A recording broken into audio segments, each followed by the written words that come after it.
अस्सलाम वालेकुम तमाम स्टूडेंट्स। आज हम क्लास 9 का चैप्टर नंबर 1 जो कि न्यू बुक से इंक्लूड है और इससे मुतालिक आपको पहले कुछ कॉन्सेप्ट देते हैं, फिर आपको क्वेश्चन हम सिंप्लीफाई करके बताएंगे। और जैसे कि यहाँ पे हमारे पास अभी बुक मार्केट में नहीं है, लेकिन PDF फाइल पे आपको मिल जाएगी। और आप लोगों को भी चाहिए हो मेरे व्हाट्सएप नंबर पे कॉल करें, मैं आपको पहुंचा दूंगा PDF आपके व्हाट्सएप नंबर पे। तो इसमें सबसे पहले कुछ सिलसिला इस तरह है कि जैसे हो सकता है कि आपको मोबाइल की स्क्रीन से इतना वाज़े नज़र ना आ रहा हो, लेकिन यहाँ पे जो एक्सरसाइज दी है इसको हम तभी कर सकेंगे जब तक कि हमारा एक कॉन्सेप्ट बनेगा, और बनने के बाद हमें नंबर्स के बारे में सारा कुछ पता होगा कि नंबर्स किस टाइप के होते हैं। तो सबसे पहले यहाँ पे देखें, आपके लिए हमने लिख के रखा हुआ है। सबसे पहले यहाँ पे रियल नंबर बोला हुआ है। रियल नंबर में अगर हम डिफाइन करें तो बेसिकली दो टाइप के नंबर्स को हम डिस्कस करते हैं, एक रैशनल नंबर और दूसरे इर्रेशनल नंबर। हमारे पास इंटीजर्स होते हैं और दूसरे नंबर पे नॉन इंटीजर्स नंबर होते हैं। और इंटीजर्स नंबर में हमारे पास वो तमाम नंबर्स होते हैं जो कि 0 से प्लस माइनस पूरी काउंटिंग चलती है और सारे नंबर्स लिए जाते हैं और Z से रिप्रेजेंट होते हैं। और जबकि Z अगर डैश हम लिखते हैं तो इसका मतलब ये होता है कि वो नंबर जो इंटीजर्स नहीं है, यानी कि तमाम वो नंबर जो कि हमारे पास पॉइंट्स में आ जाते हैं, तो इस सूरत में वो नॉन इंटीजर्स कहलाएंगे। और इंटीजर्स की सूरत में हमारे पास विदाउट पॉइंट्स 0 प्लस माइनस के तमाम नंबर्स शामिल होंगे। अगर मज़ीद इसके आगे हम इसको देखें तो इसके अंदर हमारे पास 3 किस्म के नंबर्स होते हैं। सबसे पहले देखा जाए तो होल नंबर्स होते हैं जो कि 0, 1, 2, 3 इस तरह कंटिन्यू चलते रहते हैं। और उसमें 2 टाइप्स आ जाती हैं, एक इवन इंटीजर्स और एक ऑड इंटीजर्स। तो इवन इंटीजर्स में हम Z इंटीजर्स से ही उठाते हैं इन नंबर्स को, जैसे 0, 2 और 4 प्लस माइनस में।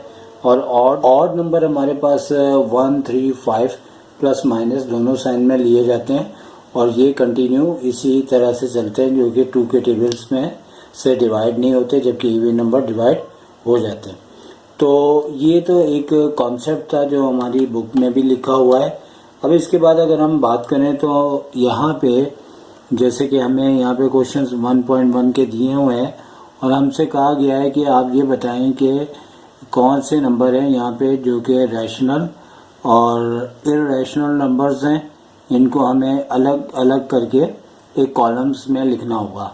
अब जाहिर सी बात है, कॉलम्स का मतलब ये होता है कि हमें यहाँ पे 3 कॉलम्स बना लेने हैं और बनाने के बाद 2 कॉलम्स बना लेंगे, चूँकि एक रैशनल पूछ रहा है एक इर्रेशनल।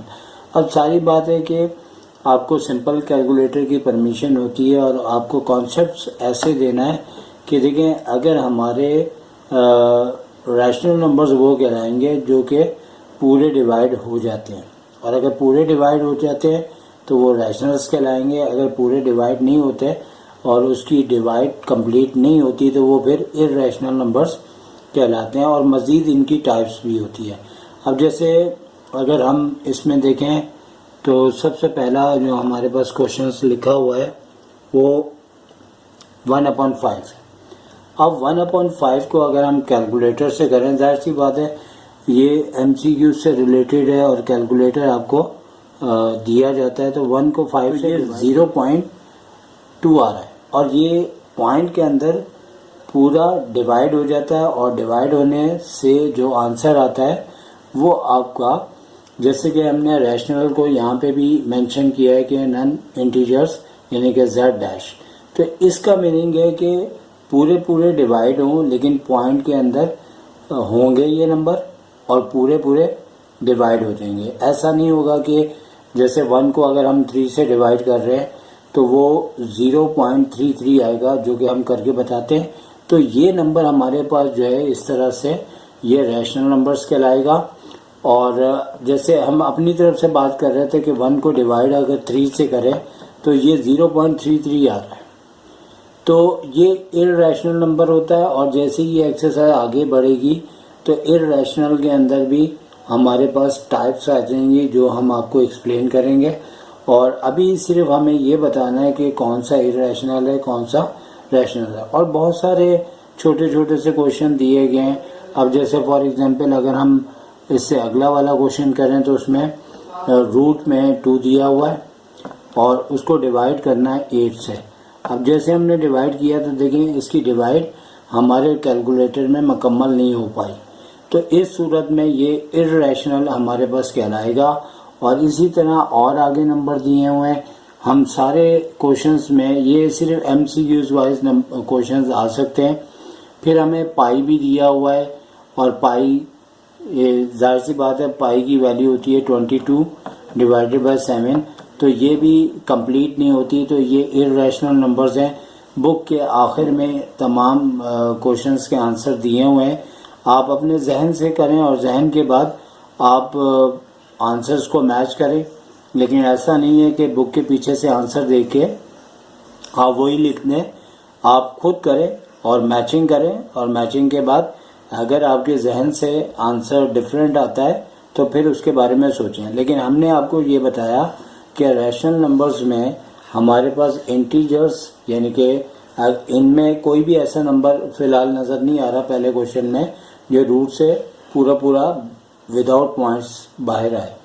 डिवाइड की सूरत में भी नहीं आ रहा और वैसे भी नहीं आ रहा। लेकिन यहाँ सारे नंबर अगर रैशनल में दिए हैं तो नॉन इंटीजर्स की सूरत में दिए हैं। और जैसे अगर मैं 1 को डिवाइड करूँ 4 से तो ये हमारे पास आ रहा है 0.25। क्योंकि अगर मैं ये सारे क्वेश्चंस करता हूँ तो बुक के पीछे आंसर मौजूद हैं। अपनी तरफ से इसलिए कर रहा हूँ ताकि आपको समझा सकूँ कि जो हमारे पास रैशनल नंबर हैं, कैलकुलेटर की अगर 8 डिजिट्स है और इसी के अंदर अगर वो फाइंड आउट हो रहा है तो वो रैशनल है। अगर फर्ज करें जैसे हमने 1 को 3 से डिवाइड किया था, तो 1 को जब हमने 3 से डिवाइड किया था तो हमारे पास 0.33 आए थे। और वैसे भी अगर एक जैसे नंबर कंटिन्यू आते जाएं और रिपीट होते जाएं तो ये कंफर्म इर्रेशनल नंबर इसका आंसर होता है। तो उम्मीद है कि ये बात आपको समझ आ चुकी होगी। इसके बाद हमारे पास इसी एक्सरसाइज में और भी क्वेश्चंस दिए हुए हैं, और उसमें हमसे जो कहा गया सेकंड क्वेश्चन है convert the following into decimal fractions, also indicate them as terminating and the non terminating decimal fraction. अब कहने का मतलब ये है कि यहाँ पे अब सिलसिला ये है कि हमारे पास ऐसे जैसे हमें ऊपर एग्जांपल्स यहाँ पे दी हुई हैं दोनों की, कि जैसे कि अगर आप क्लोज करके देखें तो हमें सारा एक्सप्लेन किया गया है कि 1 को अगर हम 2 से डिवाइड करते हैं तो 0.5 आता है, और ये दोनों हमें टर्मिनेटिंग की एग्जांपल्स दी हुई हैं और ये पूरी फाइंड आउट हो रही है। लेकिन non terminating recurring decimal fraction यानी कि अगर जैसे 1 को हम 3 से डिवाइड करें और कंटिन्यू वो नंबर सेम एक जैसा रिपीट होता जाए तो इस सूरत में वो नॉन टर्मिनेटिंग आपके पास रिकरिंग डेसिमल फ्रैक्शंस कहलाता है। इसी तरह एक ये भी एग्जांपल दी है, 9 को 11 से डिवाइड किया है तो ये भी हमारे पास वही है। यहाँ अगर आप देखें तो √2 1.4 करके लिखा हुआ है और हर नंबर डिफरेंट आता जा रहा है। तो जैसे कि इन्होंने यहाँ नॉन टर्मिनेटिंग रिकरिंग लिखा है और यहाँ नॉन रिकरिंग लिखा है। तो कहने का मतलब है कि अब ये सारे नंबर जो हैं आपके पास इर्रेशनल नंबर्स होते हैं। ऊपर के 2 छोड़ने के बाद नीचे के तमाम नंबर इर्रेशनल नंबर्स हैं जिनकी डिवाइड मुकम्मल नहीं होती या रूट से बाहर निकलते हैं तो वो पूरे फाइंड आउट नहीं होते। लेकिन अगर जैसे 0.33 करके नंबर रिपीट होने शुरू हो जाएं तो इस सूरत में नॉन टर्मिनेटिंग रिकरिंग नंबर्स कहलाएंगे। जैसे नंबर ये दोनों 1/3 वाला और 9/11 वाला दोनों एक जैसे हैं। अब जैसे √2 और √3 इसमें ऐसा हो रहा है कि ये पूरे फाइंड आउट नहीं हो रहे, लेकिन हर नंबर डिफरेंट आता जा रहा है, तो इस सूरत में non terminating non recurring system आपका कहलाएगा। तो जैसे कि हमें यहाँ पे नीचे क्वेश्चंस दिए हुए हैं और इस क्वेश्चंस के अंदर हमें ऐसा ही है कि जैसे 5 को अगर हम 8 से डिवाइड करते हैं तो हम देखते हैं कि हमारे पास क्या नंबर आया है। पहला क्वेश्चन है तो ये आ रहा है 0.625।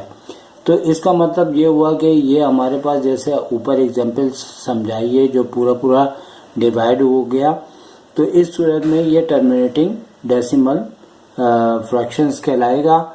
और अगर एक दो और हम यहाँ पे देखें, जैसे 1 को अगर 15 से डिवाइड करें, ये तीसरा क्वेश्चन है यहाँ पे, इसका थर्ड पार्ट है।